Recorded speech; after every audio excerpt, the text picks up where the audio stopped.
Buenos días, pláceme saludarle en este día.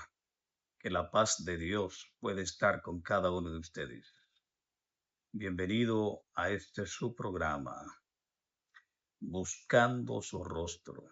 Programa que busca el crecimiento en el conocimiento de Dios para llevarnos a una dependencia de Dios,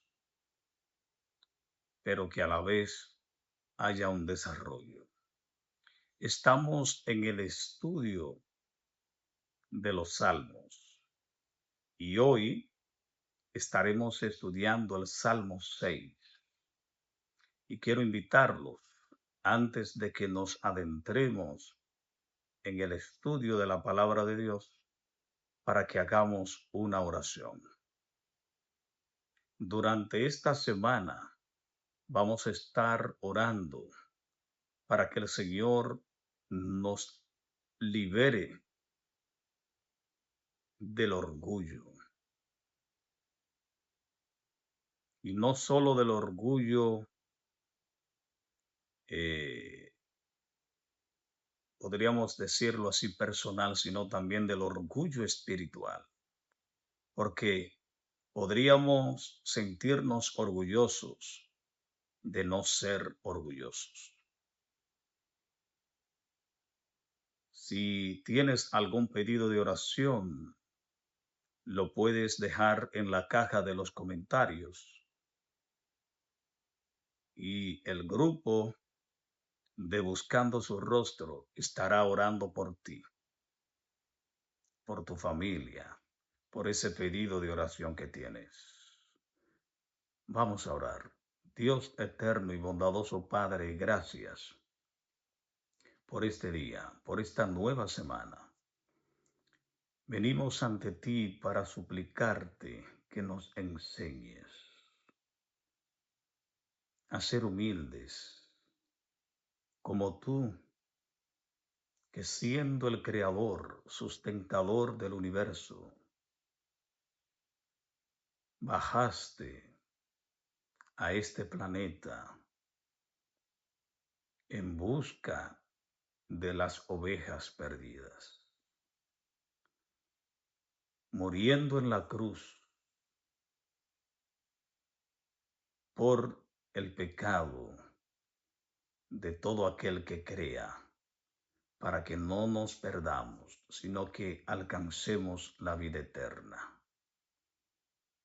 Arranca de nosotros el orgullo y ayúdanos a ser mansos y humildes de corazón. Ilumina nuestra mente en el estudio de tu palabra y enséñanos a obedecer. En el nombre de Jesús. Amén. Muy bien, mis queridos, gracias por estar aquí. Dale me gusta, comparte con otras personas para que otras personas también sean bendecidas. Si no te has suscrito a nuestro canal de YouTube, Pastor Isaías Franco, suscríbete. Síguenos en Facebook, Pastor Isaías Franco y Mi Fe, pues creemos que serás bendecido. Vayamos a la lectura del Salmo 6. Recuerden que estamos utilizando la nueva traducción viviente para que podamos entender en un lenguaje más llano. Salmo 6. Para el director del coro, Salmo de David.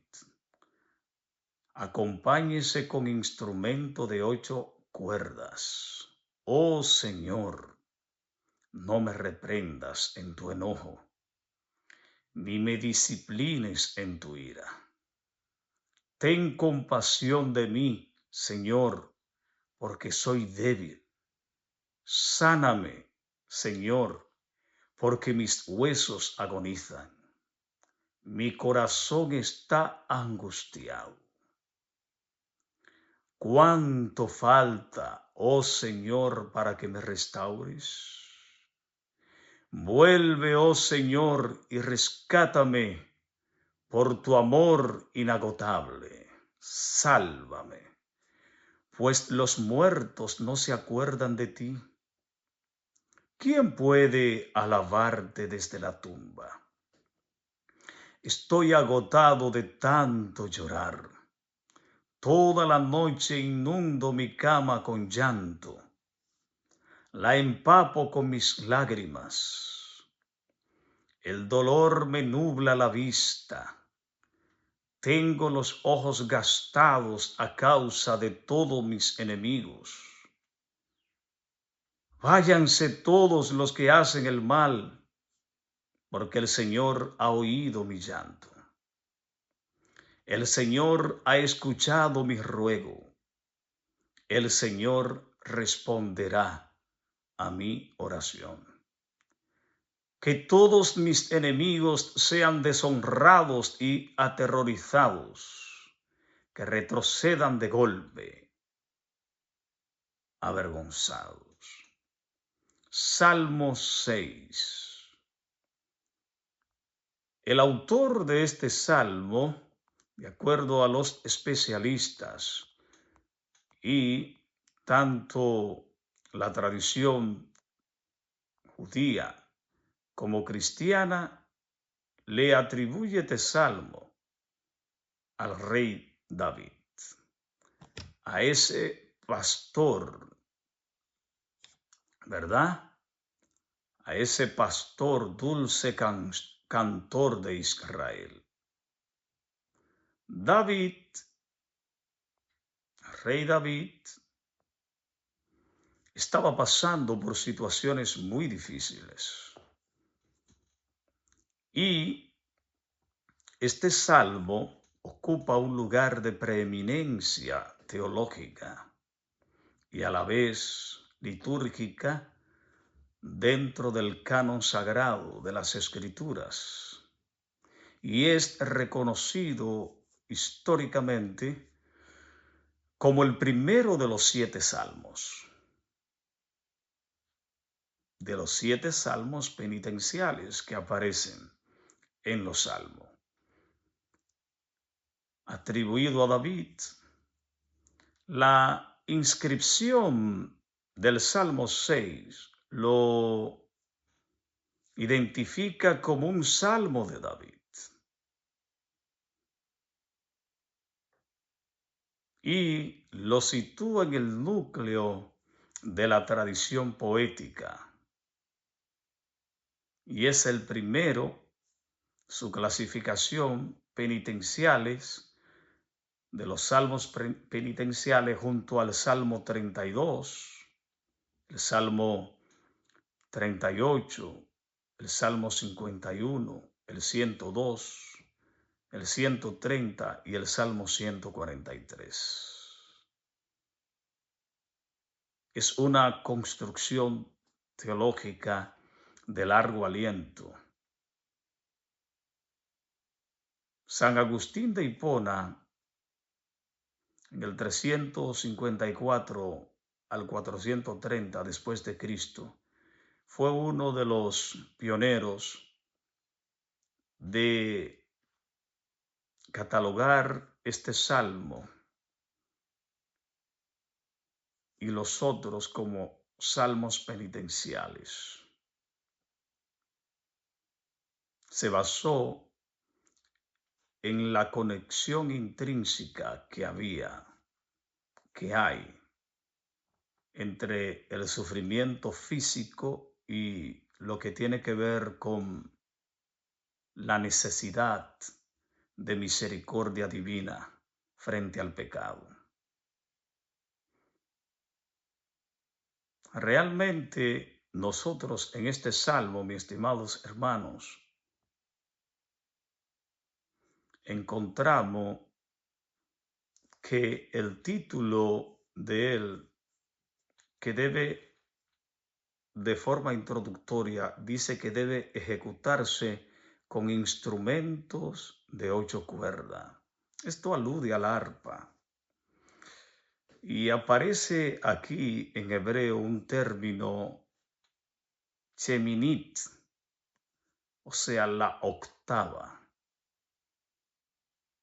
Las interpretaciones musicales sugieren que este Salmo 6 se trata de una indicación para esa arpa que se debía tocar con esa arpa de 8 cuerdas, o para una entonación en la escala baja octava inferior.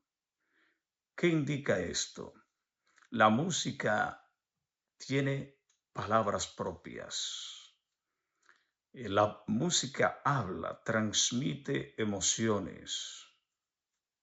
Entonces, la exégesis patrística indicó que lo que se sugería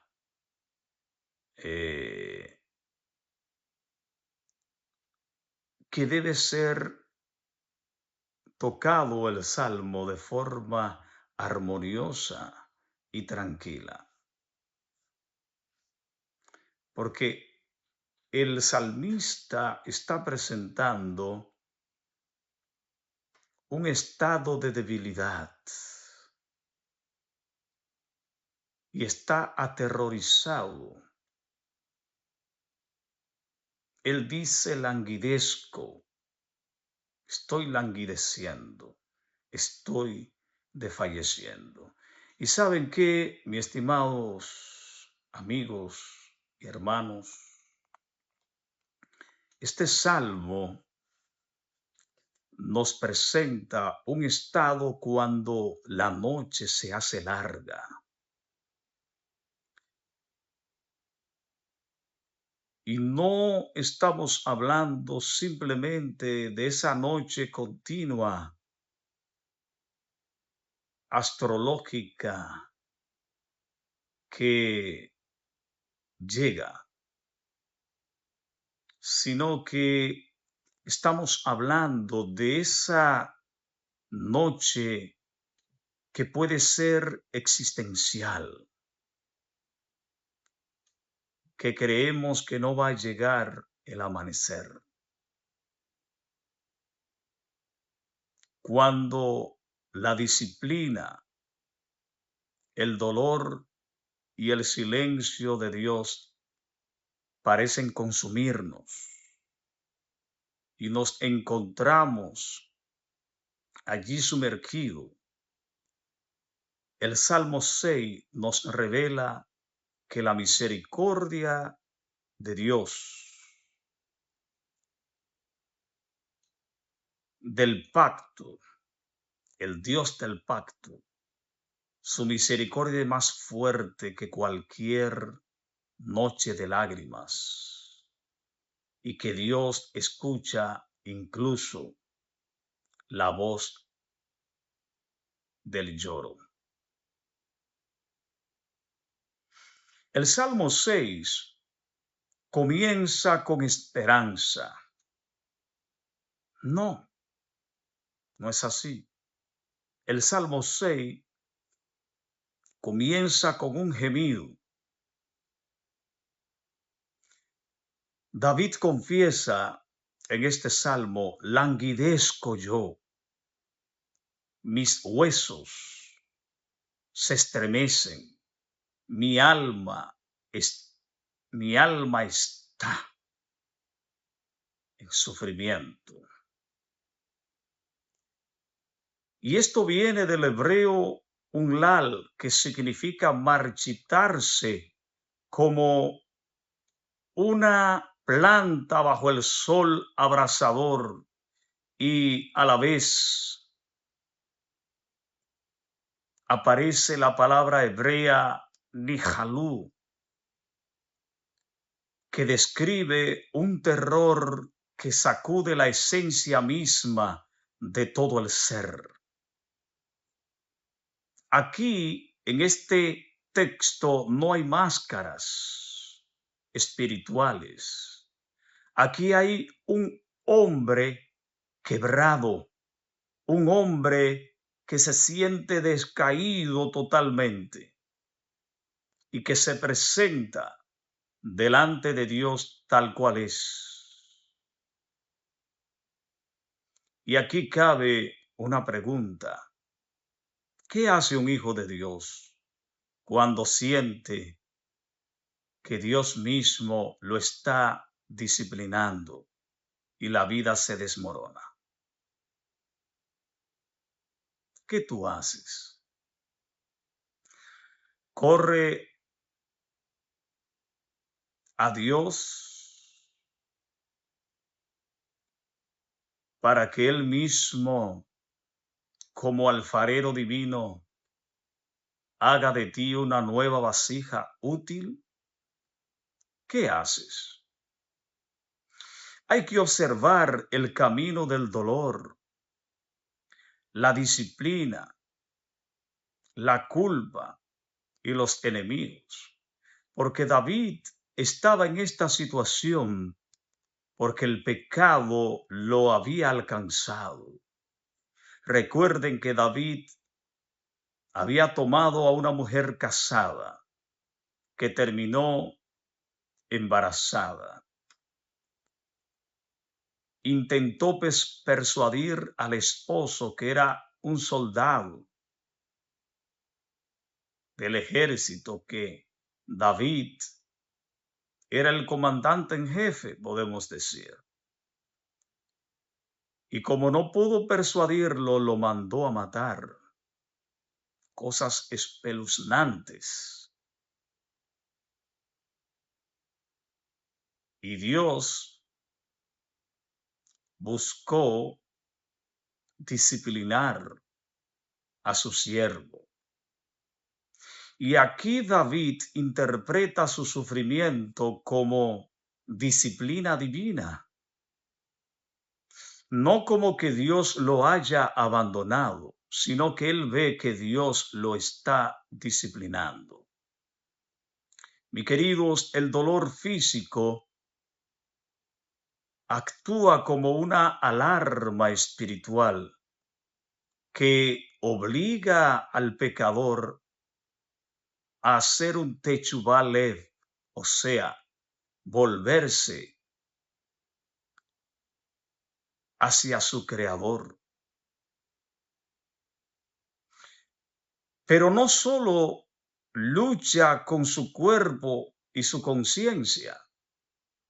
David está luchando con algo más profundo. Está luchando también con sus enemigos, que interpretan que él está enfermo como señal de que Dios lo ha abandonado, de que Dios lo ha dejado. Es una crisis de tres frentes la que David está en este salmo. Su cuerpo languidece, está enfermo. Toda su alma, todo su ser espiritual, en el aspecto espiritual, en el aspecto físico, emocional, está languideciendo. Y su entorno es hostil hacia él. Entonces, cabe una segunda pregunta. ¿Puede Dios usar incluso estas crisis para restaurarnos? Si usted entra a mi canal y observa el estudio del libro de Job, se dará cuenta que muchas veces Dios permite el sufrimiento como un método, como un medio de disciplina para nosotros. Hay un tercer aspecto de este salmo que encontramos que tiene que ver con un punto de quiebre, donde David pregunta: ¿hasta cuándo, Yahvé? ¿Hasta cuándo? El conocimiento del vacío, cuando por el pecado cometido se escapa el gozo de la salvación. y llega la angustia. Al estar separados de la presencia de Dios, no porque Dios nos haya abandonado, sino por esa retroactividad del pecado que nos alcanza, nos impide acercarnos a Dios, nos paraliza y después nos activa para que huyamos de la presencia de Dios. Y entonces llega esa vacuidad existencial, ese vacío, porque no sentimos el gozo de la salvación. David lo escribirá en otro salmo, donde él dice, devuélveme el gozo de la salvación y miren mis ojos por tus caminos. Aquí en el Salmo 6, la expresión ¿hasta cuándo? Es un marcador epistemológico de la desesperación. O sea, es un conocimiento que nos sitúa en un círculo de cómo actúan las personas cuando están desesperadas, cuando se sienten vacías, cuando le han perdido el sabor, el sentido a la vida. Tú y yo sabemos que de acuerdo al conocimiento que la persona tiene, reacciona. David aquí no duda de Dios. Él sigue creyendo en Dios, sigue confiando en Dios, en el poder que Dios tiene para salvar. Pero él duda del tiempo, porque él sabe que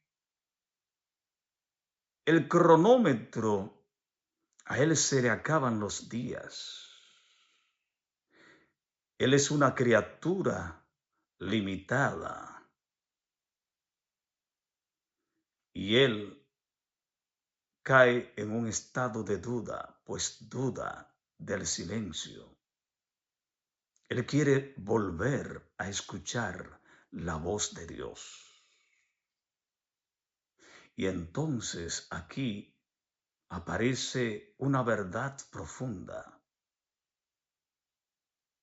Hermanos, las lágrimas son oraciones líquidas que Dios interpreta. Las lágrimas son liberadoras. Vienen como fruto de una sinceridad profunda, de un descaimiento. David descubre su llanto.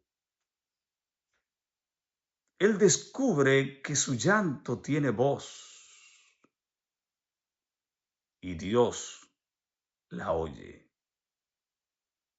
porque Dios está presente. ¿Tus lágrimas tienen voz?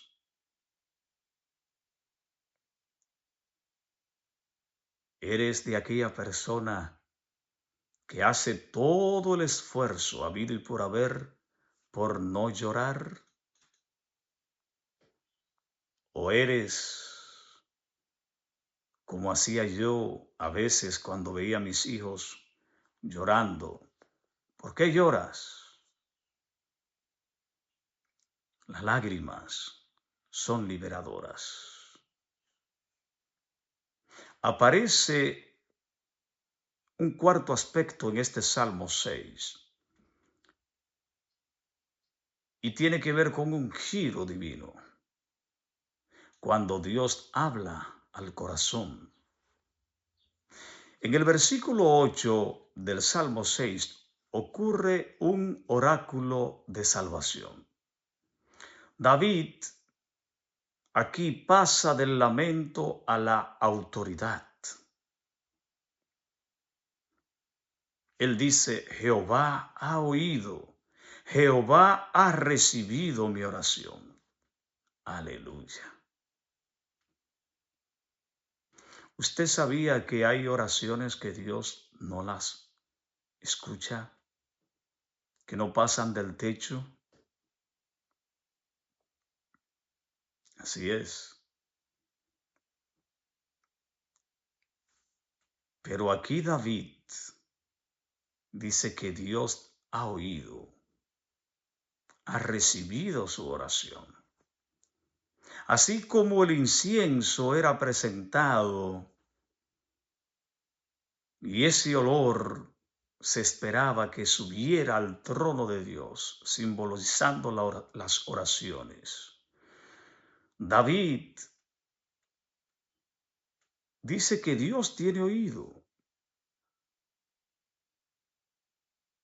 y ha recibido la petición que le ha hecho. Nada ha cambiado por fuera se ve todo igual. Sin embargo, todo ha cambiado por dentro. Y eso es lo más importante, lo que hay dentro. Y en este siglo XXI mucho más, donde se estimula la vanidad y las apariencias, y los seres humanos quieren aparentar. Sin embargo, por dentro están huecos, vacíos. Y queriendo aparentar a quien no le importa, lo único que hacen es meterse en situaciones que los convierten en seres más banales y el hueco existencial que tienen se vuelve más grande, pues buscan soluciones donde no las hay. David dice, Jehová ha oído, Jehová ha recibido mi oración.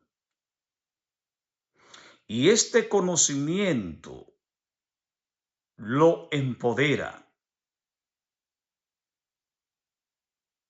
Porque ese oír de Dios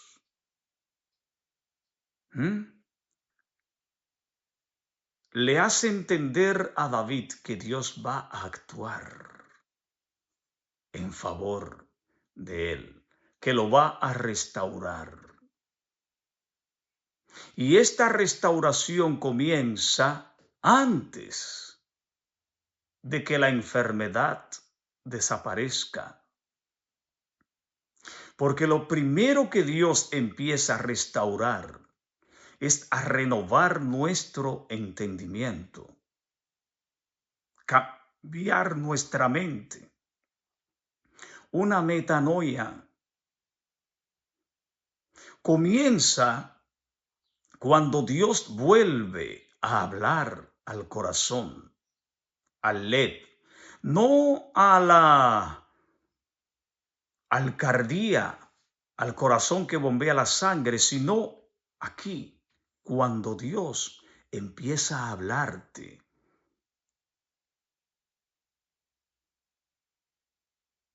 a mostrarte. El quinto aspecto de este salmo, mis estimados, tiene que ver con la victoria final. La misericordia que restaura. La base de todo es el Gesed, el amor de pacto. No es mérito, porque lo que David había hecho era repugnante. Lo que yo como persona he hecho es repugnante. El pecado es repugnante. Lo que tú has hecho, sin embargo, no es por tus méritos, no es por mis méritos. No es justicia personal que tú seas justo, porque no lo eres. Que David fuera justo, no lo era. se había apropiado de la mujer de su prójimo y había mandado a matar a su prójimo. Qué cosas tan feas, ¿eh? Esos pecados que hemos cometido y que, como dijo el apóstol Pablo, cometemos, pues somos pecadores. Nuestra ontología es pecaminosa. Eso es lo que somos. Ahora, lo que sí aquí se demuestra en la victoria final es la fidelidad divina. Dios es fiel a su pacto y el Salmo nos muestra esto. Dios había pactado con David. Dios había pactado con Abraham. Y como Dios pactó con David, Dios es fiel. Aunque el hombre falla, porque es criatura pecadora, Dios es el creador y es santo, perfecto. Pero su amor, su misericordia es inabarcable, inconmensurable. Así es que David pide seguir vivo, porque solo los vivos pueden alabar. David no pide seguir vivo para dedicarse a cosas, sino para seguir alabando a Dios, porque Él dice, leo textualmente, en la muerte no hay memoria de ti. En la muerte no hay memoria. Los muertos nada saben. Su mente puesta en olvido. Están en un estado de inexistencia. El espíritu volvió a Dios y el cuerpo está deshecho. Ya no hay un alma viviente. Y David sabe eso y por eso él dice, en la muerte no hay memoria de ti. Así es que nosotros podemos conectar este salmo con Cristo. La súplica de David anticipa la resurrección del Hijo de David. Jesús venció el Seol y abrió la puerta a la alabanza eterna. Los redimidos alabaremos al Señor Jesucristo por la eternidad de la eternidad de la eternidad. No habrá fin, porque en la alabanza está el gozo, en alabar al que vive y reina por siempre. Mis queridos hermanos y amigos, lamentarnos y llorar es legítimo y no es una demostración de debilidad, sino de necesidad, pues somos criatura y necesitamos que nuestro Creador tenga compasión de nosotros, trabaje en nuestra vida transformándonos. Llorar no es falta de fe, no. Dios oye la voz del que llora. El que Dios te esté disciplinando no es porque Dios te rechaza, es porque Dios está interviniendo para restaurarte, para transformarte. La oración transforma antes que las circunstancias. La oración nos pone en armonía con Dios.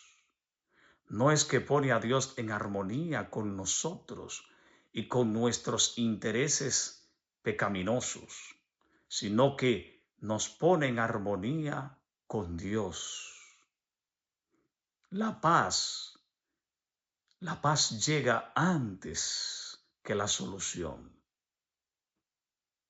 porque al estar en armonía con el plan de Dios, Dios nos llena de paz y seguridad, de que alcanzar la meta no depende de nosotros, sino de Dios, porque Él es quien con cuerda de amor nos atrae a Él y nos lleva a someternos a su voluntad. Y entonces regresa la autoridad espiritual, cuando esa comunión con Dios se restaura. Por eso David dice, apártese de mí, hacedores de maldad. No es un asunto de orgullo, sino que David ha llegado a entender que si él se mezcla y vive con el impío, él terminará siendo un impío, porque la influencia está allí. No es porque él sea orgulloso y se sienta más santo que los demás, sino que David entiende que los que se asemejan se atraen y los iguales se juntan. Y si tú no quieres terminar como el que anda cojo, entonces no debes andar con él. En conclusión, hermano, la noche no es eterna. Si estás pasando por una crisis, ya vendrá el amanecer, porque ninguna noche de lágrimas es demasiado larga para la misericordia que amanece con el favor del Rey. Que Dios te bendiga. Gracias por haber estado hasta este momento. Dale me gusta, comparte y comenta. Quiero leerte aquí en la caja de comentarios. Te invito para que concluyamos con una oración. Dios eterno, gracias por este día. Gracias por tus bondades. En estos momentos difíciles de nuestra vida, Señor, tócanos y haznos entender que no estamos solos, que tú estás velando por nosotros. En el nombre de Jesús. Amén y amén. Al nosotros observar la escala cósmica, al observar los dos tiempos, el tiempo en el que nosotros nos manejamos, que es cronometrado, temporal. Sin embargo, al observar desde la teología bíblica, al observar el tiempo de Dios Cairo, que no se mide, frente a esos dos tiempos, el impío dura poco, porque comparado con la eternidad desaparecerá como el tamo. Sin embargo, al medirlo en el tiempo nuestro en el que vivimos, hemos visto muchas personas fieles a Dios, entregados a Dios, que duraron poco. Y hemos visto a malvados que han estado allí.